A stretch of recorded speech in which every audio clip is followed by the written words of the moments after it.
Halo Sobat Brodi semuanya, balik lagi di channel Bang Di. Nah, di video kali ini Bang Di bakal membahas tentang dunia perpolitikan lagi nih guys. Khususnya tentang debat cawapres yang seperti kita sudah ketahui, sudah diselenggarakan beberapa hari yang lalu. Nah, sebelum debat cawapres ini diselenggarakan, pengamat politik Rocky Gerung sudah memprediksikan atau mengatakan bahwa ada dua paslon yang akan bertindak defensif, tidak akan bertindak ofensif gitu ya, yaitu Caimin dan Mahfud MD.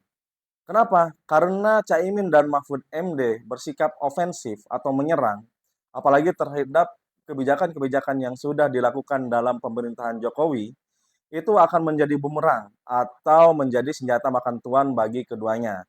Karena mengingat Mahfud MD adalah salah satu menteri yang ada di kabinet Kementerian Joko Widodo selaku Menteri Menko Polhukam. Dan juga Caimin adalah orang atau kader dari partai PKB, yaitu seperti kita ketahui PKB adalah partai koalisi pemerintahan Joko Widodo. Nah, sebelum itu, sebelum kita lanjut ke topik inti permasalahannya, ada baiknya kalian subscribe, like, komen, dan share video-video Bang Di. Debat Cawapres 2024. Sebelumnya, sebelum diselenggarakannya debat Cawapres ini, banyak pihak pengamat politik maupun masyarakat menilai bahwa satu cawapres tidak dapat berdebat, yaitu siapa? Gibran Rakabuming Raka. Kenapa Gibran Rakabuming Raka dinilai tidak bisa berdebat atau tidak akan menang debat? Karena sebelumnya Gibran Rakabuming Raka selalu menolak ajakan atau undangan dari acara-acara debat yang diadakan oleh masyarakat, mahasiswa, ataupun organisasi seperti Muhammadiyah yang sudah pernah mengundang, akan tetapi Gibran Rakabuming Raka selalu menolak undangan-undangan debat yang informal gitu ya.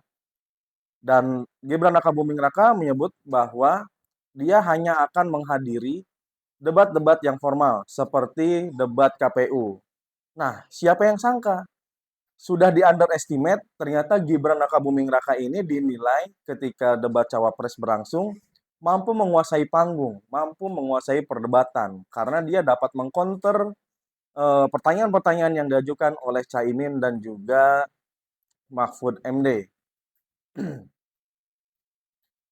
Ketika itu memang Gibran Rakabuming Raka membawakan data-data yang seolah valid gitu ya. Dan tim kampanyenya juga menganggap bahwa Gibran menang, dan banyak juga para survei-survei yang memenangkan debat cawapres dan Gibran di posisi nomor satu di survei gitu. Akan tetapi setelah beberapa hari debat berlangsung, terdapat beberapa media atau masyarakat yang menilik lagi nih, membedah lagi, menelaah lagi debat cawapres yang sudah diselenggarakan, dan ternyata ditemukanlah data-data yang tidak valid. Data dan fakta yang sudah disampaikan Gibran ternyata tidak valid gitu dengan kenyataan seperti IKN dan lain sebagainya. Nah, kemudian ada pakar informatika dan telematika, Roy Suryo. Dia menemukan indikasi kecurangan yang dilakukan oleh Gibran Rakabuming Raka dan mengkomplain atau mengkritik KPU karena sudah tidak adil gitu. Tentang hal apa? Tentang penggunaan mikrofon Gibran. Gibran menggunakan 3 mikrofon sekaligus. Berbeda dengan kedua calon lainnya, Caimin dan Mahfud MD hanya menggunakan 1 mikrofon.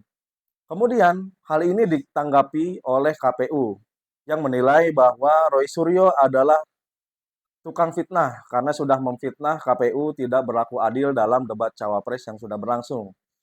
Tidak kalah juga ada komenan dari Dr. Tifa yang mempertanyakan alat yang ada di balik baju Gibran Rakabuming Raka. Nah, dicurigai alat yang ada di bajunya Gibran itu adalah alat bantu Gibran untuk berkomunikasi dengan pihak luar, untuk menjawab pertanyaan ataupun memberikan pertanyaan gitu. Contekan lah gitu ya. Dan juga ada tersebarnya satu video yang memperlihatkan atau memperdengarkan ya, ketika Gibran berbicara itu ada suara perempuan yang seolah membisiki Gibran gitu. Entah bocor mikrofonnya atau gimana, saya tidak tahu. Yang pasti itu dinilai kecurangannya Gibran Rakabuming Raka dalam debat cawapres. Nah, kalau menurut Bang Di sendiri ya, selaku orang awam, Bang Di menilainya sih mungkin ada kecurangan, mungkin juga tidak gitu. Kita lihat saja proses yang berlangsung. Nanti juga kan ada Bawaslu atau Badan Pengawas Pemilu, mereka selaku yang mengawasi pemilu jika ada kecurangan atau apa langsung bisa ditindak oleh Bawaslu ya, termasuk yang mikrofon, alat bantu yang ada di balik tubuhnya Gibran gitu. Dan terlepas dari hal itu semua, ide gagasan yang dibawa oleh masing-masing cawapres itulah yang paling penting. Kita semua bisa menilai ide gagasan program mana yang lebih baik untuk Indonesia 5 tahun ke depan. Kita bisa menilai, Bang Di bisa menilai, Bang Di punya pasangan calon masing-masing, dan kalian juga pasti punya pasangan yang sudah ada di dalam hati kalian. Oke, tetap sehat, tetap berakal sehat, dan juga waras dalam menilai sesuatu. Jangan pakai emosi, dan salam Bang Di TV. Oke, Assalamualaikum warahmatullahi wabarakatuh.